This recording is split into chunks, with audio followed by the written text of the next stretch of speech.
Hey everyone, it's DaBeardedXeno. How you doing? Well, I dropped my camera last night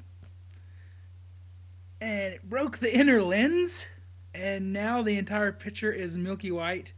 So that means I gotta buy a new camera. I just now realized this right before I was gonna record my Walking Dead review. So I'm gonna use Kinect. Yeah, this is my mic right here that I always use. No guest. I'm not a guest. I'm DaBeardedXeno. Where you at? There you are. There you are. I moved to Kinect, so maybe that's why. But yeah, this is gonna be fun. Okay. So, anyways, get up to the review. Gotta get to the review. Gotta get to the review. Walking Dead 412. Still. Still. Camera's there. Alright, it starts out Beth and Daryl on an abandoned highway. They hide inside the trunk of a car to avoid a herd, which was a pretty cool scene. And then Daryl is down an arrow. He shoots an arrow into a tree by accident, and he ends up breaking it in half. And the music there is awesome. I made a note of that. I can't remember what the music was. Beth wants to get drunk, which is pretty much the journey of this episode. Daryl probably remembers Bob. I put in my notes saying, like, how Bob's quest to get drunk and all that stuff. That's probably why he was a little apprehensive at first. This guest thing popping up is getting on my nerves. That's probably a little apprehensive at first to get her a drink. He's like, oh, you'll just become an alcoholic like Bob. You don't want this stuff. Just stay off of it. And Beth becomes a rebellious teenager, going off on her own, showing her ass, and she used the word "suck ass," like this suck ass camp. What? Wow. Man, I could have come up with a better fake curse word when I was 2. Beth is still helpful to find people, which is this comes back up later in the episode. And you see they're in a country club. She says, "Oh, maybe we'll find some people here."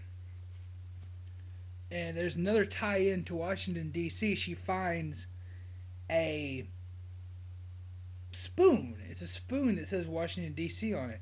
So last week Abraham said that they needed to go to Washington for the cure to figure out how everything happened.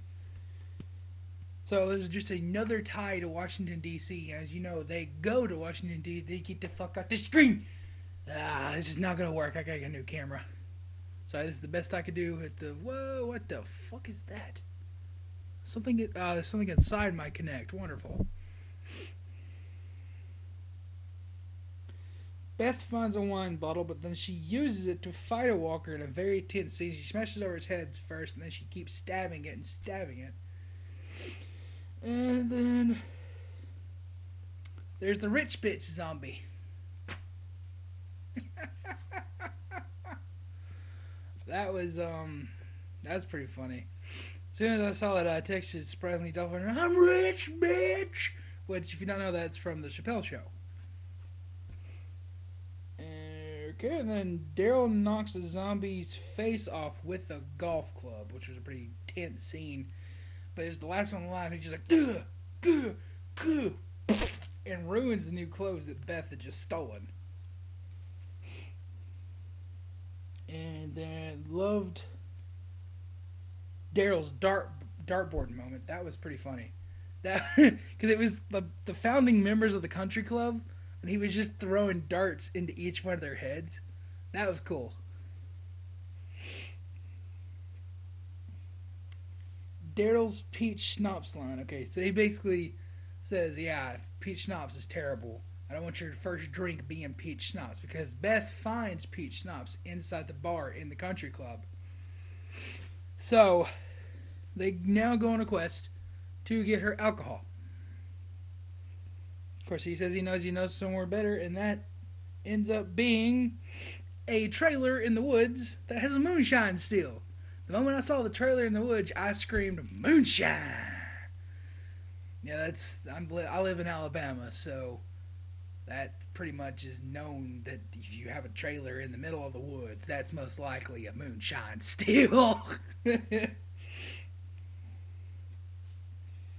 And it turns out it was Daryl's dad's house. At least we think. I was talking to Spongy Dolphin about this. He said he thinks it does, but his roommate doesn't. And I'm not entirely sure, but I think it is. I'm like 80% sure that it is his dad's house. And Daryl snapped. He lost it. This was after they had their little drinking game. And he's got, some moonshine running through his veins. And he just lost it.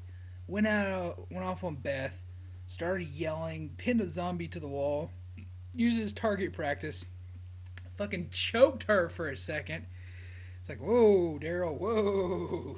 You getting a little out of character there. And then Beth starts yelling back at him, and he reveals that he thinks the governor's attack was his fault because he stopped looking for him. He takes it personally. That's why he doesn't even want to find them, because he thinks it's his fault and they will hate him for it. It really hit him like a ton of bricks, and you could see that. It's like he doesn't want to go back. He doesn't want to face the consequences because he thinks it's all his fault because he stopped hunting down the governor. Because he just rolled right up to their gates, killed Herschel right in front of him because Daryl stopped looking at her, so he thinks. Wait, my shirt. And they had a bunch of Merle callbacks, which I liked. And you learned that Daryl was a drifter redneck in his quotes. A drifter asshole redneck, my bad. And that he just went from town to town doing what Merle was telling him to do every day. And then the zombie apocalypse hit, and that's the backstory we got on Daryl. And Beth had this really creepy moment. Like, we should burn it down. Of course they do. They just go in there and they get all the moonshine, empty it out, and they burn down Daryl's family home. Basically, this is because she had just had a speech saying, you need to leave all this behind. You need to be the person that you are now. You will be the last person alive. Which is probably a hint saying that, oh, yeah, he's going to be long. He's going to be around for a while. Around for a long, long time. But that was a great ending. Episode started out a little slow. It wasn't boring. It was just a safe and slow episode. But that ending and the scene with Daryl snapped and where he just spilled his guts, basically, that he thinks it's all his fault. That was great. I give it a 9. I thought it was amazing. Just because of those two moments. I mean, there's not much you could do in an hour of television. If you can have two great moments like that in an hour of television, it's okay with me. This Kinect is not going to work for next week's episode. Surprisingly, Dolphin gives it an 8. And I don't know if he gave me his notes. Now, well, shit. That's where I'm going to have to end this video now. No, I can edit now because it's going to be a Kinect video. Give me a second.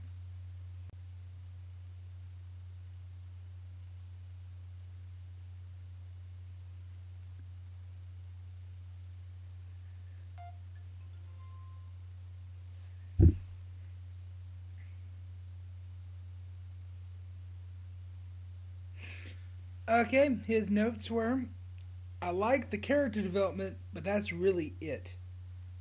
They're taking this half of the season really slow. That's what I just said. It's safe and slow. It's not really boring, but compared to the governor attack, this needs to go away. Yeah, it's really slow and it's really safe. But I was kind of expecting that going in anyways because that's how it is in the comics for a little while. from my understanding. So, yeah, I still think it was a great episode, especially considering the last ones that we've gotten so far. So that's why I gave it a solid 9. That's going to be it. Don't forget to rate this video. If you like our content, subscribe for more. I'm sorry I had to film this with my Kinect, but my camera was broke.